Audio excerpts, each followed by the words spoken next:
Check lang natin mga kalingap. Baka may singaw yung tangke.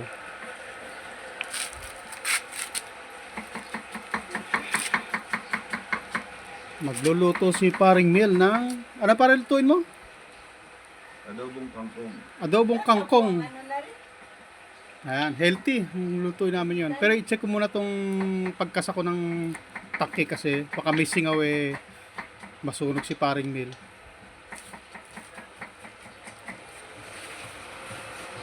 Okay, wala. Okay, buksan natin tangke. Ayan, para masiguro natin na wala siyang singaw. Ganito na pala kang itsura ng kangkong ngayon. Dahil naman tayo ni Paring Mel. Kangkong daw. Baboy pala. Ayan, mga kalingap ang pagtadtad pala ng sibuyas. Ngayon ko lang nalaman ganyan, pwede parang ganyan. Depende sa nagluluto. Ako, iniisa sa, binibilang ko yung taga niya. Para tansyado kay lasa. Hindi ka nakukuha ng mukha ni Paring Mel, baka sumikat. Eto mga kalingap binaba namin kanina. Binili ni Kuya Bal sa hardware. Ilang piraso ba tong card? Ano tawag ito? Card flex? Yan. 1, 2, 3, 4, 5, 6.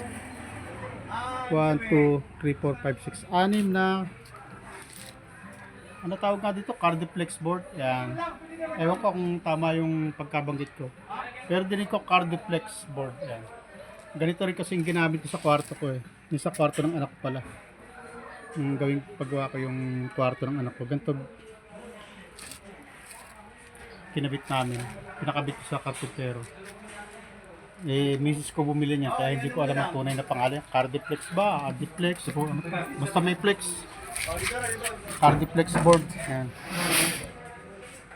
Mataya mga kalingap, kakarga lang namin ng Cardiflex. Kami ni Paring Brooks. Ha? Tutulong kayo? Hindi ka na lang para may ano ka, may... Para ma-documentary ko. Sige, okay. Ade, sila lang daw ang magtataas kasi para ma-dokumento ko ang gagawin namin na pag-akyat ng Kisame ni Beyonce.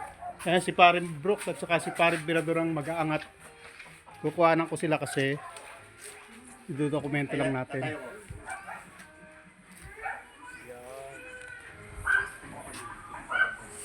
Balik. Gandaan, alalay pa ito tayo. One, angat. 1, 2, 3. Yan. Kaya. Ganyan magtrabaho ang kalingap. Tulungan lang yan. Ayan. Kailangan may magdodokumento ng gawala. Yan ang trabaho ko rito. Minsan tumutulong, minsan nagdodokumentaryo lang ng kung ano ang ginagawa nila. Para makita kung paano ang ginagawa ng mga karpintero natin at mga kalingap vloggers, kalingap partners.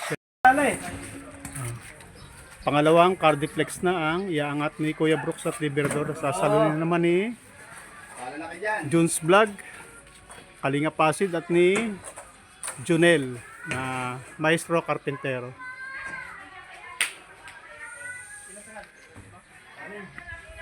Kasi rin mainit. 6 lang naman yan. Ilan ang kailangan niya sinabi ko kay Kuya? Hindi pa naman. Si President Birador, nagkatrabaho rin yan. Hindi ko mo presidente yan. Pautos-utos lang yan. Nagkatrabaho yan. Si Paring Brooks. Yan. Ganyan ang pag-akyat ng Cardiflex na gagawing Kisame ni Beyonce. Kung may matutukan mo tayo ng camera, hindi na sinasadya yan. Dahil ito ay documentary lang sa mga ginagawa ng mga kalingap partners at mga kalingap carpenters.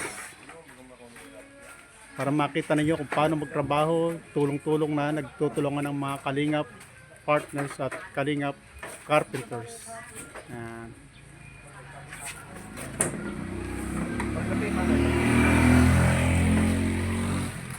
Yan po ang masipag na karpentero ng Kalingap. Kalingap Carpenters. Kung sino man po matutukan ng camera, pasintabi na lang. Kasi kailangan i-dokumentaryo natin to. President Mirador, Kuya Brooks. Yan.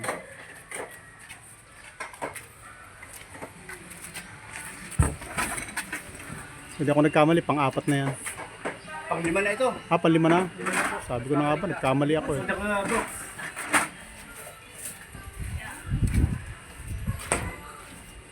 Isa na lang. Matatapos na ang pag-akyat ng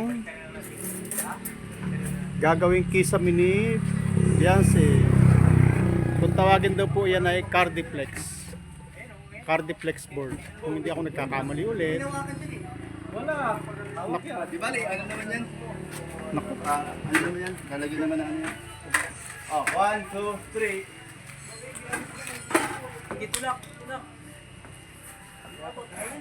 Tulak mo dyan. Tapingas oh. Ha?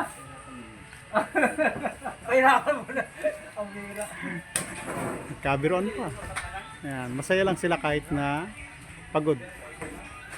Ayan. Dito lang po at mamaya naman. Ayun na po mga kalingap. Tahimik na pong naisampa ang tahimik, ang matagumpay na naisampa naman namin ngayon yung Cardiplex na gagamitin sa kisame ni Beyonce. Wala na pong laman ng mga sasakyan at yun po ay naikarga na. Hanggang dito lang mga kalingap at shoutout sa inyo lahat dyan. Bye bye.